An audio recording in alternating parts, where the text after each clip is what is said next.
నేను సిద్ధార్థని మాట్లాడుతున్నాను. నేను చెప్పింది గుర్తుంది కదా?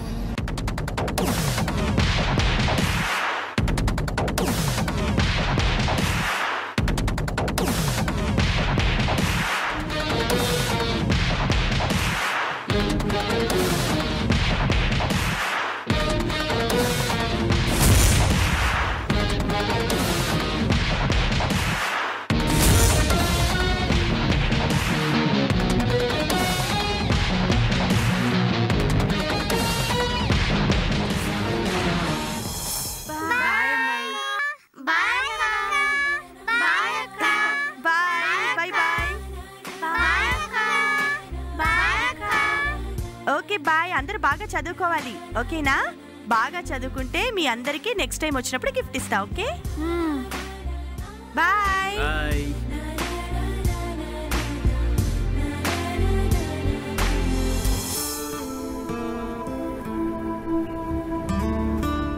సిద్ధు గారు, నా ప్రతి పుట్టినరోజు సంతోషాన్ని ఇస్తుంది, కానీ ఈ పుట్టినరోజు మనసు నిండా తృప్తినిచ్చింది. దానికి కారణం మీరే సిద్ధు గారు. Thank you so much. మీరు నిజంగా హ్యాపీనే కదా? చాలా చాలా హ్యాపీ సిద్ధు గారు. మనం పరిచయం అయ్యాక వచ్చిన మొదటి పుట్టినరోజు. ఇంప్రెస్ చేయగలనా లేదా అని భయపడ్డాను. మీరు హ్యాపీ అని చెప్తుంటే నాకు కూడా సంతోషంగా ఉంది అను గారు. డాక్టర్ గారు సంతోషంగా ఉండేలా చేశాను కాబట్టి ఈ అభాగ్యుడికి చిన్న కోరిక ఉంది, తీరుస్తారా? అదేంటో అడగండి. తీరుస్తాను అంటేనే అడుగుతాను. తీరుస్తాను. నిజంగా? నిజంగా అండి. నేను ఒక ప్లేస్కి తీసుకెళ్తాను, మీరు కాదనకుండా రావాలి.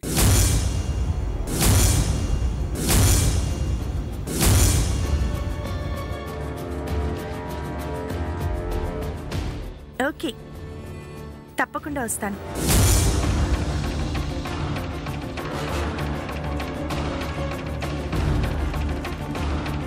ముందు వస్తానని తర్వాత మాట తప్పరుగా? లేదండి, ఖచ్చితంగా వస్తాను. ఏమోనండి, నాకు నమ్మకం లేదు. తర్వాత మీరు రానంటే? వస్తానని చెప్తున్నాను కదండి. అయితే ప్రామిస్ చేయండి.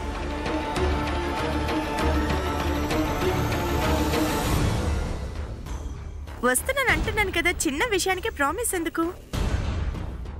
లేదండి, మీరు ప్రామిస్ చేస్తేనే నాకు నమ్మకం. ముందు ప్రామిస్ చేయండి.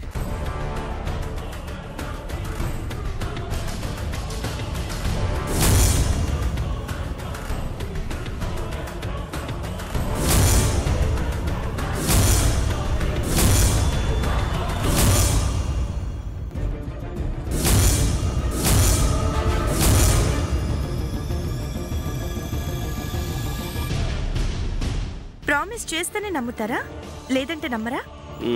నో, నమ్మనండి. ఒట్టేయండి.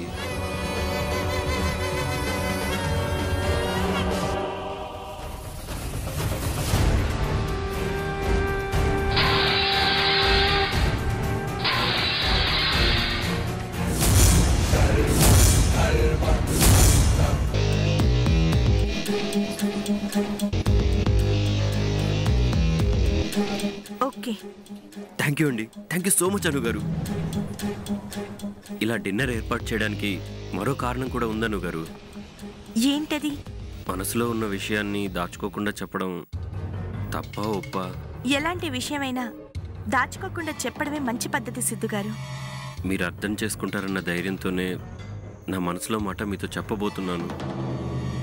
అసలు ఏ బంధము లేని నా జీవితంలో ఇలాంటి రోజు వస్తుందని నేను ఎప్పుడూ ఊహించలేదు. నేను చెప్పబోయే విషయం గురించి మీరు తప్పుగా అనుకోరనే నేను అనుకుంటున్నాను. మీరేం చెప్పాలనుకుంటున్నారో చెప్పండి. మీరంటే నాకు ఇష్టం.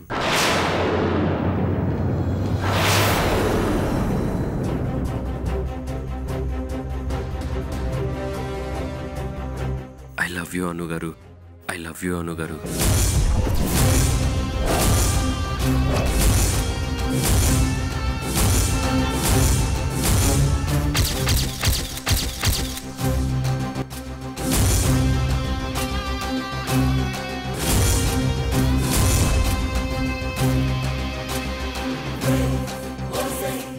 4 రోజుల పరిచయానికే అందరిలా నేను కూడా ప్రపోజ్ చేశానని తప్పుగా అనుకోవద్దను గారు. రోజు సముద్రాన్ని చూడ్డానికి ఎంతోమంది వెళ్తూ ఉంటారు. సముద్రాన్ని చూసిన వాళ్ళకి ఆ అలలు కొత్త అనుభూతిని మిగులుస్తాయి. కానీ సముద్రం మాత్రం తనను చూసిన వాళ్ళని పెద్దగా పట్టించుకోదు. ఎందుకంటే దానికి అది నిత్యం అలవాటేనండి.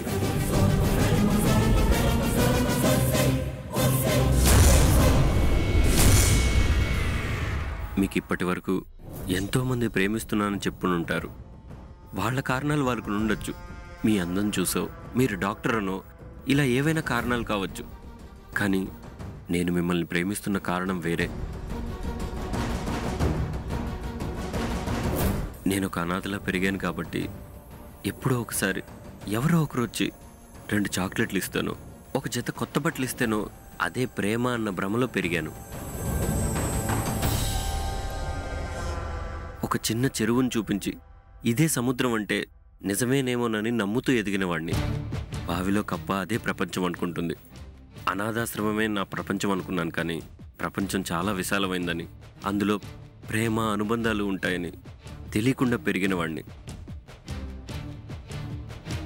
హాస్పిటల్లో రోగులకు మీరు చూపించే అభిమానం చూసి నాలో కొత్త అనుభూతి కలిగింది.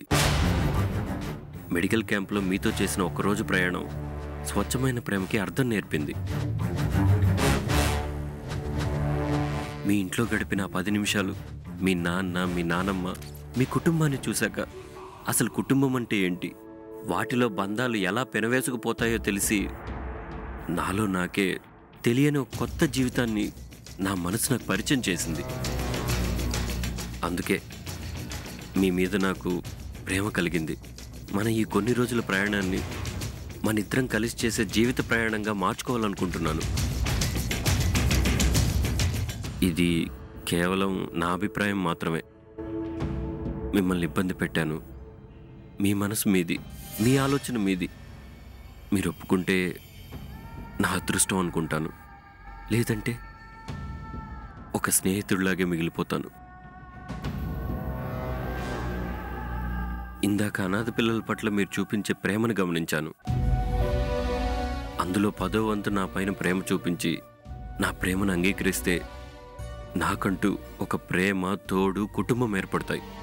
లేదంటే నా అదృష్టం ఇంతే అని సరిపెట్టుకొని ఒక అనాథలా పెరిగినట్టే ఎవరూ లేని అనాథలాగే మిగిలిపోతాను. ఇప్పుడే మీరు నిర్ణయం చెప్పాల్సిన అవసరం లేదు. ఆలోచించి నెమ్మదిగా చెప్పండి.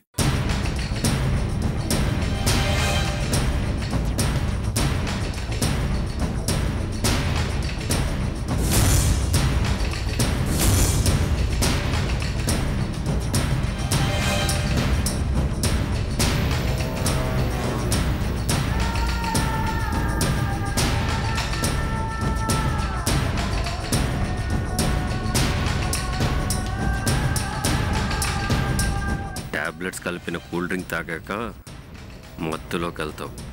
ఆ తర్వాత నీ జీవితాన్ని నా చేతిలోకి తీసుకుంటాను. నా ప్రేమ నువ్వు ఒప్పుకునేదంటే పెళ్లి చేసుకోమని నీ అంతటా నువ్వే నా వెంట పడతావు.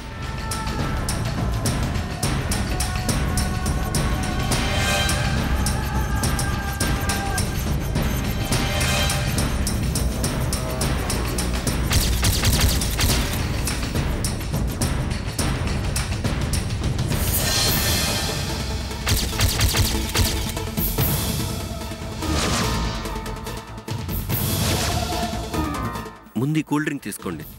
మా నాన్నని దూరం చేసే ఏది ఈ ప్రపంచంలో నాకు అవసరం లేదు. పెళ్ళి కూడానా? మీ నాన్నగారితో నా గురించి మాట్లాడి చూడండి. ఆయన ఒప్పుకుంటేనే పెళ్లి చేసుకుందాం, లేదంటే లేదు.